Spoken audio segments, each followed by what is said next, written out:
In this video, I'm going to give you the best breastfeeding guide to increase your milk supply. I'm going to talk about how to breastfeed without pain, how to do it correctly, and everything that involves breastfeeding. Hi, my name is Gabrielle. I'm a mom of two beautiful kids. Throughout my breastfeeding journey, I discovered that most of us women have no idea how to breastfeed. We go into motherhood completely ignorant of what to do or where to start. At least that's what happened to me after my son was born. I realized breastfeeding is not as easy as I thought it would be. There is a technique to it. You have to do it correctly in order for it to be successful and to get enough milk supply for your baby.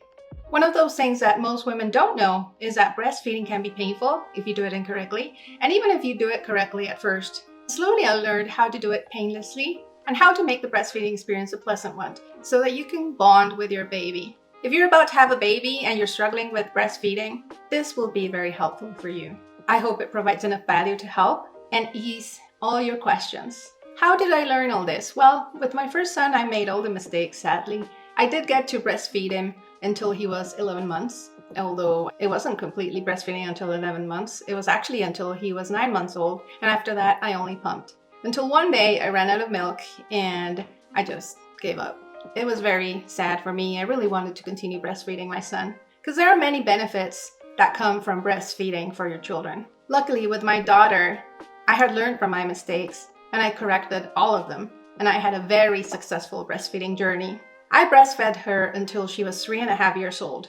And if she had her way, I would have continued a little longer, but due to some medical circumstances, I had to stop. And it was pretty sad for me because I really wanted to continue, but I guess it was time. It was a very good age to do the weaning, and she took it pretty well. So what do you need for a successful breastfeeding journey? You need to know the proper techniques for breastfeeding. You need the proper tools. Yes, believe it or not, you will need certain tools that will aid you in your breastfeeding journey. Maybe back in the caveman days, that wasn't necessary. It was all about survival. But nowadays, we have a lot of amazing gadgets, amazing lactation aids and other tools that can help us produce more milk and enjoy breastfeeding our baby. So let's dive right in. I'm going to give you 10 steps to successful breastfeeding. So step number 1 for successful breastfeeding is adopting the right mindset about breastfeeding your baby. You will also know myths that need to be debunked so that you don't suffer emotionally through the breastfeeding journey. Okay, let's talk about the right mindset. One must understand that breastfeeding is a natural thing. There's nothing wrong with it. It is a wonderful experience for bonding for your baby. And it's an absolute moment of love in which you can relax and enjoy your baby. Many mothers get really stressed about breastfeeding. They're anxious about not producing enough milk. They're anxious about not doing the proper latch. There's so many things that worry us as moms. But if you want to produce enough milk, you have to be calm, you have to be comfortable, and you just have to surrender.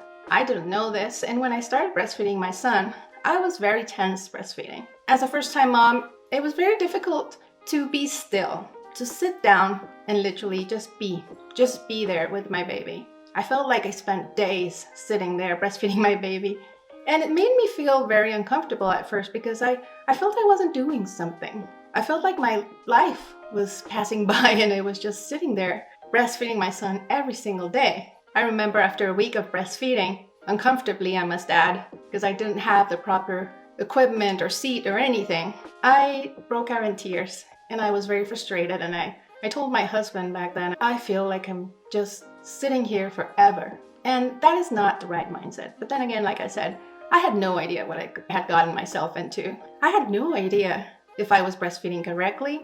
I literally was completely lost. So the right mindset is remembering that those are precious moments in which you get to relax. You get to sit and enjoy a moment of peace and quiet. And as moms, we definitely need that, especially if you're a beginner mom, if it's your first baby. Your life's about to change and you need at least some moments of peace. I miss nowadays those moments. I miss being able to sit down and just be and just enjoy the company of my baby.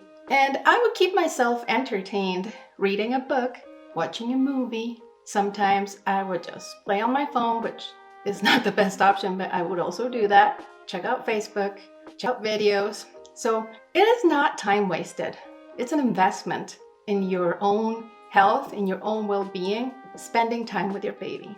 With my daughter, I started to relish those moments of breastfeeding. They were peaceful moments in my day, and I adored having her in my arms while she had her milk. When it comes to myths, we need to forget those stupid myths that if you breastfeed, your breast will be ruined. That is absolutely not true. I don't care what anybody says, that is not true. Yes, your breasts will change a little bit, but it won't ruin them. And I don't believe in depriving a baby of their milk because of vanity. Most of all because it's a myth. So let's just forget those old wives' tales that tell you not to breastfeed because your breasts are going to be ruined. Really, I'd rather spend those moments of love with my baby and nourish my baby so it's healthy.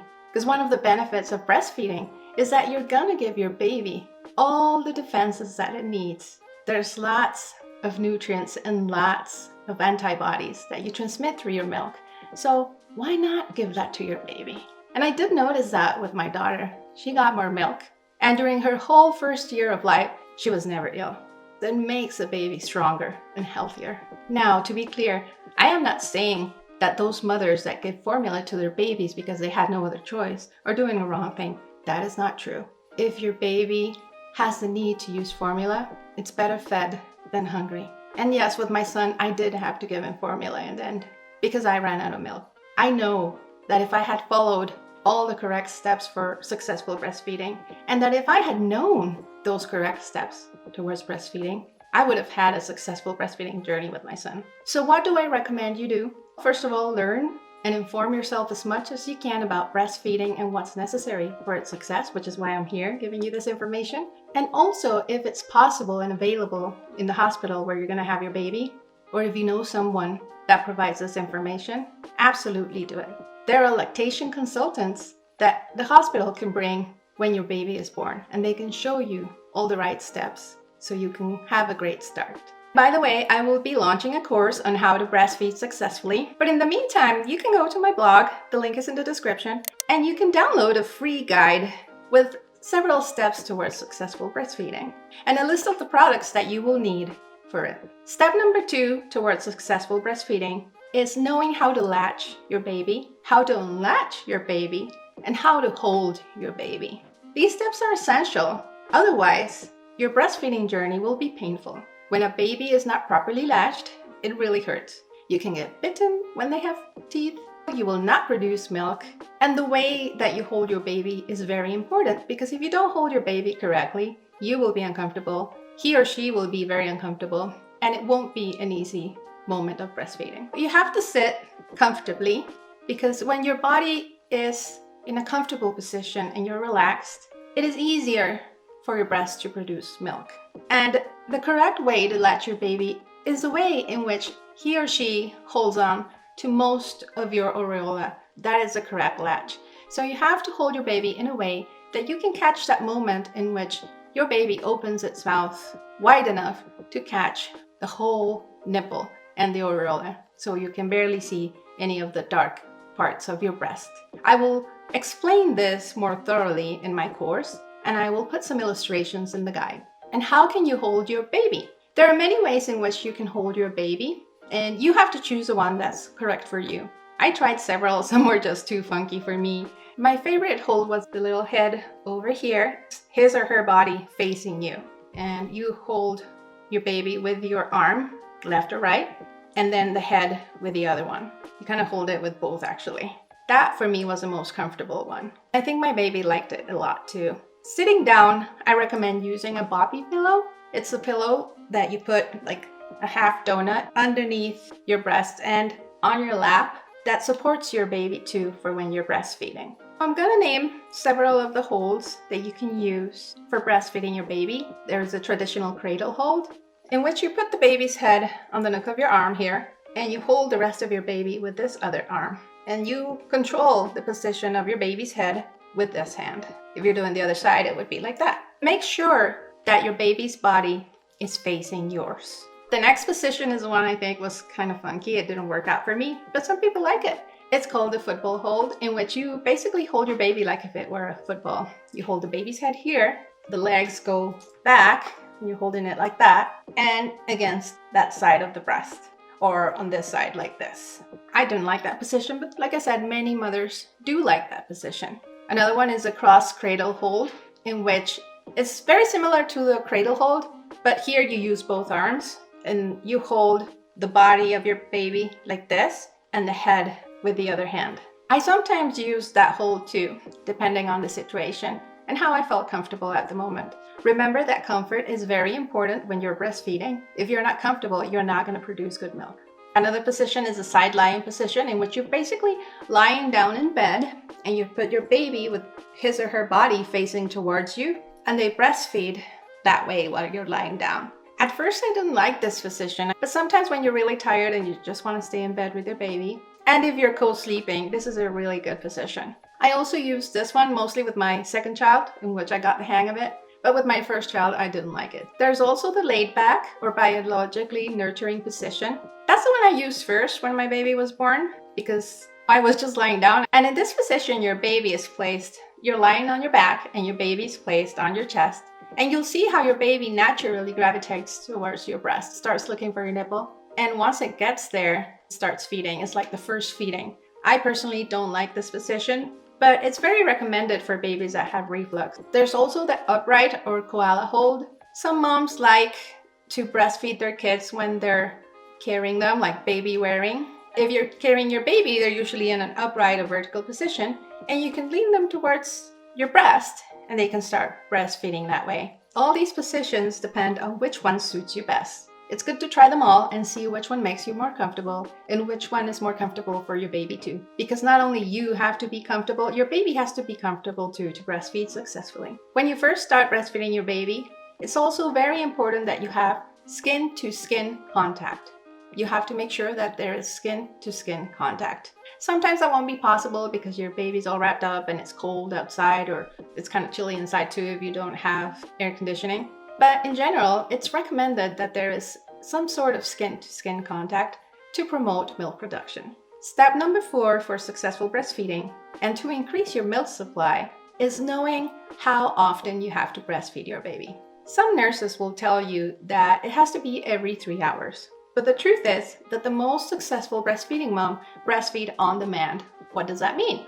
It means that you have to breastfeed your baby as often as your baby wants. That sounds like you're a slave to your baby, I know, but believe me, your baby will slowly adapt as your milk production increases. And then when your baby is well fed, it won't need to breastfeed that often. But at first, giving your baby on-demand milk is the best option if you want to have plenty of milk. It's also very important that during breastfeedings, you switch sides. That means not only give your baby milk from one breast, but you have to give baby milk from the other breast too. But what happens if your baby is full and doesn't want to drink from the other breast? Usually when you're breastfeeding on one breast, the other one starts to get engorged. So a solution that you can take to increase milk supply and to maintain milk supply is to pump. And I'll be talking a little bit more about that. So yes, you breastfeed your baby on both sides, or you breastfeed your baby on one side, and if your baby's full, you can pump the rest and store it. That will increase your milk supply significantly. And that is not a bad thing, that is a wonderful thing. Yes, there are some cases where there's women that produce way too much milk and they don't even know what to do about it. But if you're struggling with milk supply, this is the best thing you can do besides breastfeeding on demand. Because when you don't take out that milk, not only do you make yourself prone to an infection, to pain, to lots of problems that come from mistakes during breastfeeding, but you're also telling your body that you don't need milk. So if you forget to breastfeed on one of the breasts or forget to pump it, your milk production will decrease because your body adjusts to what you are asking it to give you. Step number 5 is knowing that there will be dry spells. As your body adapts to the milk supply that you're going to need, there will be moments in which you go through dry spells. Those are really scary. One of my best friends went through her first dry spell and was freaking out. Her baby was only 3 months old, and all of a sudden, her baby was fussing a lot because she was not getting enough milk. So she asked me for advice, and luckily by then I knew what to do.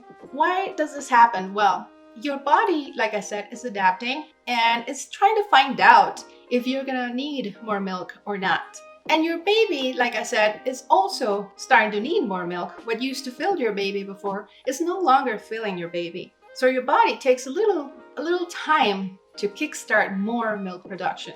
And that's what we call a dry spell. So you're not completely dry. It's more like you're short on milk, but it's just for a few days, and you have to take the right steps so that you don't run out of milk.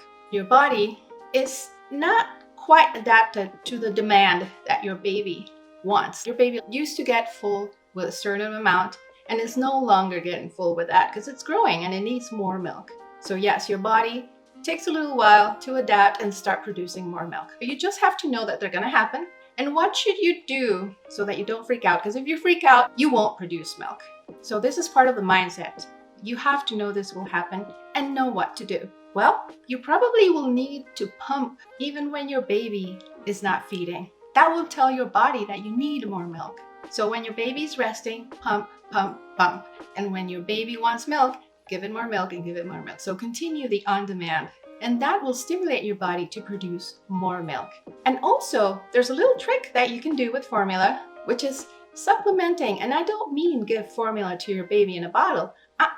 You have to use the little tube that you can connect to formula and place it inside your baby's mouth at the same time that it's breastfeeding. So you get the stimulation from your baby breastfeeding, and you also are giving your baby food. So it won't be hungry, so it won't be fussing during those dry spells. That is a fabulous way to use formula to increase milk production. Formula doesn't always reduce milk production because yes, I gotta tell you, formula will reduce milk production if you give it to your baby in a bottle. Because your baby will fill up on formula and your body won't get the request for more milk, so it won't produce more milk.